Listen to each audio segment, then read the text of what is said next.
are in anxiety for an outcome that you have imagined.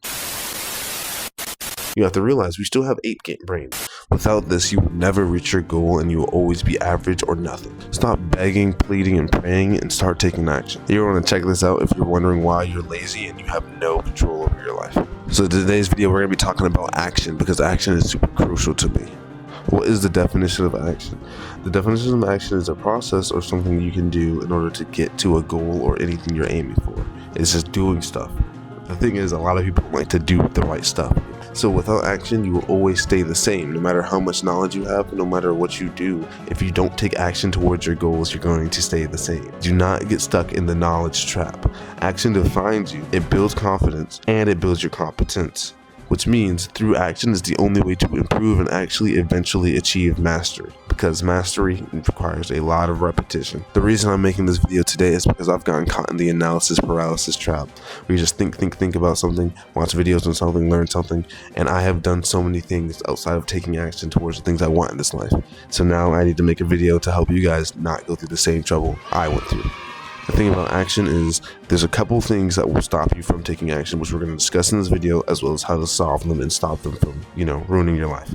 Because without action, you get nothing. So one of the first barriers of entry into taking action in your life is fear. Through fear, we are scared of, the results of our actions. What I will say is it's not actually fear that's stopping you from taking action and procrastinating. It is something else that I'll explain in a second. Want to know why? Because fear is a thing that we don't really deal with. Fear is if like a bear was attacking you, or like a lion, or like, you were starving to death. Fear is more based on survival instinct. Therefore, you're not really going to be dealing with a lot of real life fear. You think you're scared to talk to your boss? That's not fear. You think you're scared of failure? That's not fear. Failure isn't even real, by the way. It's a man-made concept. But fear is not what is stopping you from your goals. I promise you it's not fear. We're going to discuss what it actually is next. But before we go on to the next and what actually is stopping you from your goals, let's define fear real quick. Fear is an unpleasant emotion that's caused by the belief that someone or something is dangerous and likely to cause pain to you or is a threat to you. And that's what I'm saying. Think about it. When was the last time you actually had to deal with fear? Like maybe if you're dealing with YNs and switches, that would make sense. Okay, I'm not gonna try to. You probably got some real fear. But if you're not, if you just have a average chill life, that's not what's stopping you and making you procrastinate. If you have a chill life without YNs, what's actually making you procrastinate is anxiety. The thing is, there's different levels of anxiety,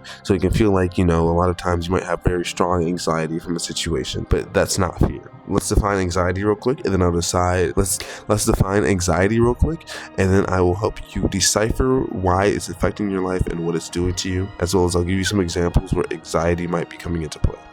So the definition of anxiety is a feeling of worry, nervousness, or unease, typically about an imminent event or something with an uncertain outcome. So the thing with anxiety is it's all about overthinking. This is what's going to make you procrastinate. This is what's going to make you get into analysis paralysis. It's that overthinking in your head, because when you overthink like that, your brain's only going to give you the worst thoughts. It's only going to make you think the worst possible outcomes. And so it gives you this anxiety on an outcome that's never even happened yet. You literally are in anxiety for an outcome that you have imagined. You have imagined either failure, something bad happening to you, or whatever, and now you have anxiety. It's actually kind of crazy, and there's a reason that we get anxiety. Actually, it has nothing to do with you or your life or what's happened in the past. It actually definitely does, but what I will say is it goes deeper than that. It goes deeper than what's happened to you in your past and everything you're going through. The deeper reason behind anxiety, and I will explain it in 1 second, but let's just say we got 8 brains. Like we got brains that are super outdated. That's really why. Like our brains have not evolved with the time. So because of that, we get things like anxiety towards our goals and actions, because our brains are just late. And I'll explain that right now. Before I explain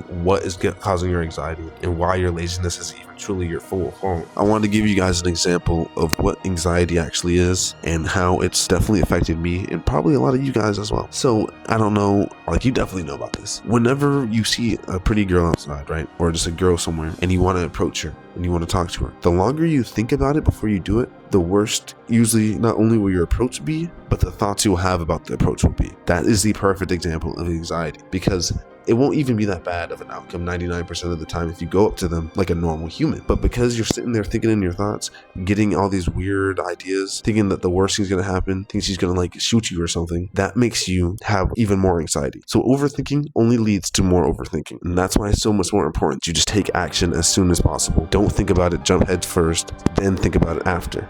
So the reason that you're lazy has nothing to do with you being a bad person or anything. There's multiple reasons why you're lazy. The number one most important important reason though is how our brains are wired. We were designed to avoid using extra energy. That's why your brain doesn't want you to do new things and pick up new tasks or learn new items or whatever. It's because we were programmed to save that energy back in the day. You have to realize we still have 8-gate brains. Our brains have not caught up with technology or the world or anything. We have brains from literally before Nokia phones, before the first airplane. We have brains from before even slavery. We have brains from before even Egypt. Like, our brains are super outdated. Like, I can't stress this enough. So our brains are literally from a time period where if we went and did a task or if we went outside or whatever, there was literally a chance we got eaten by lions. And so that's why it's wired to not let you do things as easily as you'd like to. Because in your brain, because our brains are, the thing is, humans are intellectual, we're smart, we know a lot of things, we can gain a lot of knowledge, but our brains are dumb. That's the simple truth. Our brains are stupid. Like, they're just outdated. We pretty much have a more intricate dog. Like, look at your dog. Is your dog smart? You might say he's smart for a dog. Oh my God, animals are smart for what they are. But think about it. Like, our brains is literally pretty much the same as them, just way more intricate, way more capacity for knowing knowledge and learning things. But it's still the same evolution. What I mean by that is that our brains are like in the same period of time from like our ancestors. And so because of that,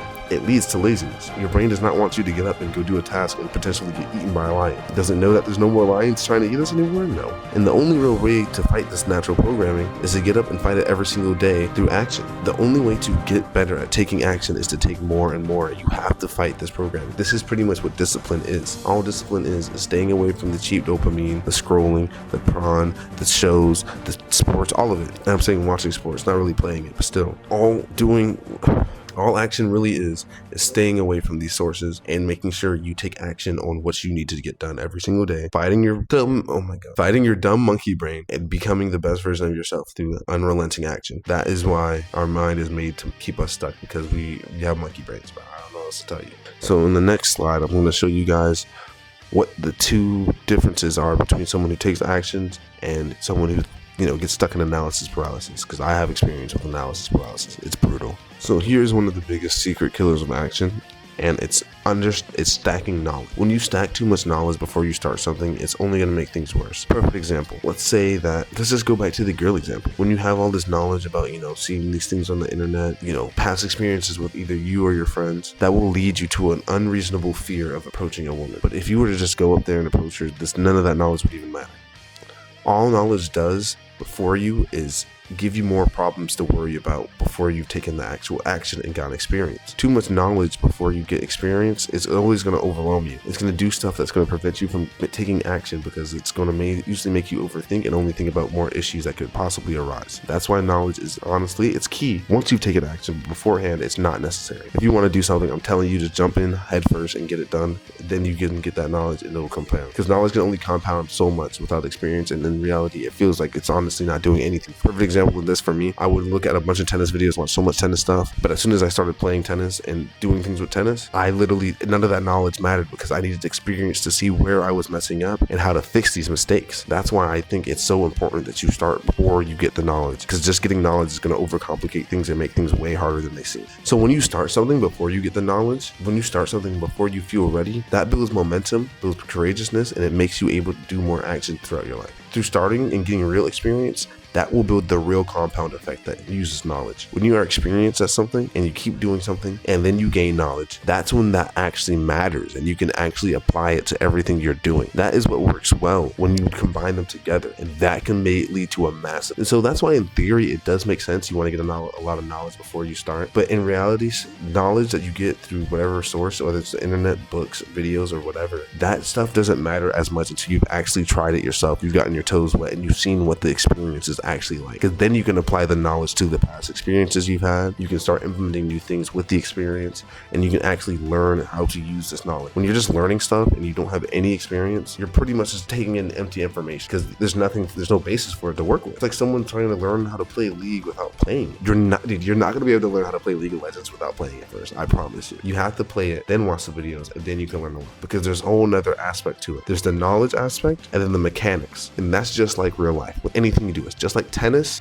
you can have the actual knowledge of what you need to do to play it properly, but then you need the actual skill in the sport to be able to hit the ball properly and be able to do volleys and all that stuff. And so that's why experience and action is so much better than just knowledge stacking and dopamine farming with, learning. So here, let's get to the best part of the video. As always, Phil versus Jerome. So Phil, he uses studying the gym as an excuse not to start. He sees all these videos of people, breaking their back, doing deadlifts. You guys have seen those videos of people just like getting hurt because they have the wrong form. So because of what he's seen with the gym, all this knowledge he's learned, he now has an overwhelming thought of what it's like to go work out. He thinks he needs a super extensive, routine. He thinks that it's so important that he knows everything before he walks in that gym and lifts one weight. And because of that, Phil doesn't get any progress, actually. He doesn't actually learn how to be in the gym. He doesn't learn what workouts he likes. He doesn't learn what things he wants to do, what parts of his body he wants to work on. He just thinks he knows a lot, but he honestly knows less than someone who goes to the gym and doesn't watch any videos. Now Phil is stuck in an infinite procrastination loop, because now whenever he wants to go to the gym, he's scared he's going to break his back on a deadlift, and he knows he doesn't have a routine, which also scares him, and he thinks that he needs to have the perfect workouts and everything. So now Phil's brain is completely fried in terms of the gym. Now Jerome, on the other hand, he's the complete opposite. He just goes to the gym. He gets it done. He learns what he needs to learn in the gym. He works out. He doesn't over push himself. He doesn't get in his head about it. Through his experience, he starts building the mindset that the gym gives you, as well as muscle and his form. While Phil is still laying there studying every single day for no reason, like he's a philosopher or something. And then after getting all this experience in the gym, that's when Jerome starts doing research, and his growth starts exploding. He starts growing at a way faster pace. He starts compounding knowledge 1% every single day, and it starts becoming a snowball that turns into an avalanche because he actually took experience. You can never get that snowball into an avalanche effect until you start actually taking experience and you actually learn from what you are doing. And so Jerome is now in a really good spot. And Phil, he's always stuck, and he will never be where Jerome is until he actually takes action. The best thing about action is you can literally start it today. You can start taking action right now. And I recommend that to anyone. If you have something you want to do, whether it's post on social media, whether it's go to the gym, whether it's start meditating, whether it's start reading, literally any healthy habit, only healthy habits. Start taking action today. Fight that monkey brain. I promise you it'll be worth it, even if you don't get where you want to go as fast as you want to be. And that's all for today's video. If you guys learned anything in the video, make sure you drop a comment. If you've been struggling taking action, also drop a comment for that. Maybe we can talk about it. And I hope you guys appreciated the video if you made it this far. I'll see you guys in the next one.